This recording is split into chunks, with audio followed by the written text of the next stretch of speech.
For more interesting updates, please subscribe Manavarathi YouTube channel. ఇక్కడ కూర్చున్న ఈ శిబిరంలో కూర్చున్న నిరాహార దీక్షలో కూర్చున్న వాళ్ళు మొత్తం అండి ఆర్టీసీలో 2015 నుంచి 2019 వరకు medical and fit and employees sir వీళ్ళంతా. మేము ఈ యొక్క కార్యక్రమం చేయడానికి ముఖ్యమైన ఉద్దేశం ఏంటంటే సార్, మాకు ఒక సర్క్యులర్ ఒకటి వచ్చిందండి 2015లో. ఆ సర్క్యులర్ నెంబర్ PD 19/2015. అది అప్పట్లో మా ఎండి గారైన నండూరు సాంబశివరావు సార్ గారు 3/6/2015 ఇష్యూ చేశారు సార్ సర్టిఫికేట్ సర్క్యులర్ అనేది. దాని ప్రకారం ఏంటంటే ఆర్టీసీలో medical and fit and employees 5 సంవత్సరాలు లెఫ్ట్ ఓవర్ సర్వీస్ ఉంటే వీళ్ళు ఆర్టీసీ మెడికల్ బోర్డులో అంటే అప్పుడు మమ్మల్ని తార్నాక డైరెక్ట్ చేశారు సార్.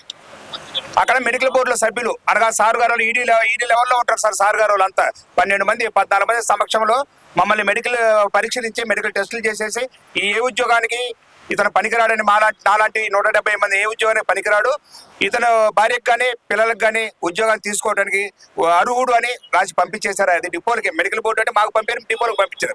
దాని ప్రకారం ఏం చేశారంటే ఆర్టీసీ విజిలెన్స్ వాళ్ళు ఎంక్వైరీ కూడా సరిగ్గా చేశారు. అప్పట్లో ఉద్యోగాలు ఇస్తామని చెప్పారు. మాకు ఉద్యోగాలు ఇస్తారు అప్లికేషన్ పెట్టుకున్న తర్వాత అనేక సార్లు ఎండి ఆఫీసుల చుట్టూ అన్ని అధికారుల చుట్టూ తిరిగామయ్యా. తర్వాత ఈ గవర్నమెంట్ వచ్చిన తర్వాత మొన్న 2019 గవర్నమెంట్ వచ్చిన తర్వాత రవాణా శాఖ మినిస్టర్ గారు పేర్ని నాని గారిని సచివాలయంలో కలిసాము. తర్వాత మేమంతా మచిలీపట్నం 2-3 సార్లు ఇంటికి వెళ్ళాము, అక్కడ కలిసాము. మీకు కారుణ్య నియామకాలు అయిపోయిన తర్వాత చనిపోయిన పిల్లలు అయిపోయిన తర్వాత మీకు కూడా ఇస్తామని చెప్పారు. తర్వాత మేము ఎండి గారిని కలిసాము. ఎండి గారిని కలిస్తే ఏం చెప్పారంటే, ఇప్పుడు మీకు డబ్బులు ఇస్తాం కానీ ఈ యొక్క సర్క్యులర్ అనేది 31/1/2020 ఒక సర్క్యులర్ ఒకటి ఇష్యూ చేశారయ్యా. దాంట్లో ఏముందంటే ఆ సర్క్యులర్లో PD 1/2020 31/1/2020 ఇష్యూ చేశారు. దాంట్లో ఏమి ఇచ్చారంటే, మేము మీకు ఇప్పుడు డబ్బులు ఇవ్వలేము, మీకు ఉద్యోగాలు ఇవ్వలేము, డబ్బులు ఇస్తాము అని. ఇప్పుడు దీని ప్రకారం అప్పుడున్న బేసిక్ ప్రకారం, అప్పుడున్న డిఏ ప్రకారం, అప్పుడున్న HR ప్రకారం ఇప్పుడు డబ్బులు ఇస్తామంటున్నారయ్యా.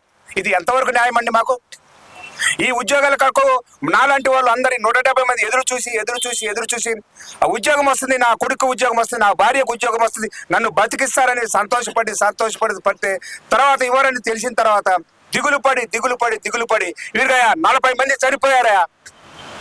40 మంది చనిపోయారు. అప్పట్లో వాళ్ళు బ్రతుకున్నప్పుడు వాళ్ళకి వచ్చే పెన్షన్ ఎంత సార్? ఒక 2,000 వచ్చేది అనుకో. ఇప్పుడు ఆ భార్యకి ఒక 1,000 రూపాయలు ఇస్తారా పెన్షన్. ఆమె 3 పిల్లలు, 2 ఆడపిల్లలు, 1 మగ పిల్లలు. ఆమె చదువు లేదు, ఏం బ్రతికించాలి, ఏం పనికి పోయి బ్రతికిస్తే ఆ 1000 రూపాయలతోటి?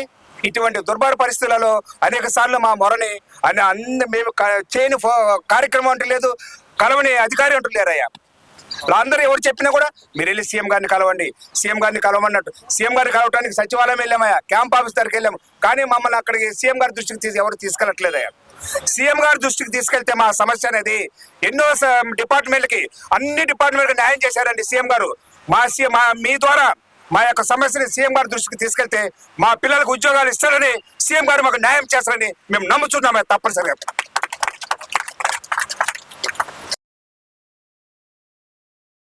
నా పేరు అనంతలక్ష్మి అండి. మేము చీరాల డిపో నుంచి, మా వారు మెడికల్ అండ్ ఫిట్ అయ్యారు. మేము చీరాల డిపో నుంచి వచ్చాము. గౌరవనీయులైన రాష్ట్ర ముఖ్యమంత్రి జగన్మోహన్ రెడ్డి గారికి మా 170 మంది తరపు నుంచి పాదాభివందనం చేసుకుంటున్నాము. అందరి కుటుంబాలకి అన్నం పెడుతున్నారు. మరి మేము చేసుకున్న పాపమేందో, మరి మేము చేసుకున్న కర్మేందో మాకు అర్థం కావట్లేదు. మీ దృష్టికి మేము అన్నిసార్లు వచ్చి తీసుకెళ్దామన్నా ఏ ఆఫీసర్లు కానీ ఏ రాజకీయ నాయకులు కానీ మాకు అంత మహద్భాగ్యం కలిగించట్లేదు. ఎందుకనో మాకు తెలియట్లేదు. ఈసారైనా మీరు దయ ఉంచి మా తరపున మా ఉద్యోగాలు మాకు ఇవ్వాల్సిందిగా కోరుకుంటున్నాను. మా వారు మెడికల్ అండ్ ఫిట్ అయ్యి 2018లో మెడికల్ అండ్ ఫిట్ అయ్యారు. 2 బిడ్డలను పోషించుకుంటానికి చాలా కష్టంగా ఉంది. ఉద్యోగం ఇస్తానని పేర్ని నాని గారు ఆ రోజున చెప్పారు. మేము 3 సార్లు తిరిగి మా ఇంటికి బందరం తిరిగిన తర్వాత ఇస్తామమ్మా అన్నారు. కరోనా వచ్చింది చూస్తున్నారు కదా అని అన్నారు. ఈ రోజున వాటికి కూడా మా మీద కన్ను దయ చూపలేకపోతున్నారు. ఆయన సీఎం గారు మా మీద దయ చూసి మా 175 మందిని జాలి పడి మాకు భోజనం పెట్టండి దయచేసి. అదొక్కటే మీకు అడుగుతున్నాను, అంతమించి ఏమీ అడగట్లేదు. మా పిల్లలకి మా భర్తను పెట్టుకున్న ఉద్యోగమే కానీ మా పిల్లల ఉద్యోగాలే కానీ అందరే మాకు దయ చూడండి అని అడుగుతున్నాం. ప్రైవేట్స్ అని విజయనగరం నుంచి వచ్చాను. మా నాన్నగారు మెడికల్ అన్ఫిట్ అయ్యారు, స్పైనల్ కార్డ్ ఇంజురీ అయింది. గత 8 నుంచి 10 సంవత్సరాలుగా తిరుగుతున్నాం సార్. ప్రతి ఒక్కరి దగ్గరికి వెళ్ళాం, ఇప్పటి వరకు న్యాయం జరగట్లేదు. ఆఖరికి గవర్నమెంట్ పెన్షన్ 3,000 రూపాయలు వస్తుంది సార్. మా తల్లిదండ్రులకు వచ్చేసరికి ఏమో 1,500 2,000 రూపాయలు పెన్షన్ వస్తుంది. ఈ పెన్షన్తో మేమేం బ్రతుకుతాం, వాళ్ళేమో అక్కడ మంచం మీద వెళ్ళిపోతున్నారు. మాకు వచ్చే 10,000 12,000 జీతాలతో మేము వాళ్ళనే పెంచుతాం, మేమేం ఇదవుతాం సార్. ఇన్ని సంవత్సరాలుగా చెప్తున్నాం, ప్రతి ఒక్కరికి చెప్పాం, నాని గారికి చెప్పాం, వీళ్ళకి చెప్పాం, ప్రతి మినిస్టర్ గారికి, ప్రతి ఎండి గారికి మా సమస్యను తెలియజేస్తున్నాం. కానీ ఇంతవరకు మాకు ఎటువంటి ఉపయోగం లేదు. ఆఖరికి ఇప్పుడు ఎలక్షన్ కూడా వస్తుంది, మళ్ళీ గవర్నమెంట్ మారిపోతే ప్రతి సంవత్సరం మేము ఇదే పనిచేసి ఎన్ని సంవత్సరాలు తిరుగుతాం. ఒకళ్ళే విజయనగరం నుంచి, ఒకళ్ళే వైజాగ్ నుంచి, ఒకళ్ళు కర్నూలు నుంచి, ఒకళ్ళు నల్గొండ నుంచి, ప్రతి ఒక్కరు అటువంటి ఇటువంటి తిరుగుతూనే ఉన్నా కానీ పని అవ్వట్లేదండి. మాకు ఈసారి ఖచ్చితంగా ఉద్యోగాలు రావాలి. ఉద్యోగాలు వస్తేనే ఇక్కడ నుంచి కదలేదు, లేకపోతే లేదండి. For more interesting updates, please subscribe Manavarathi YouTube channel.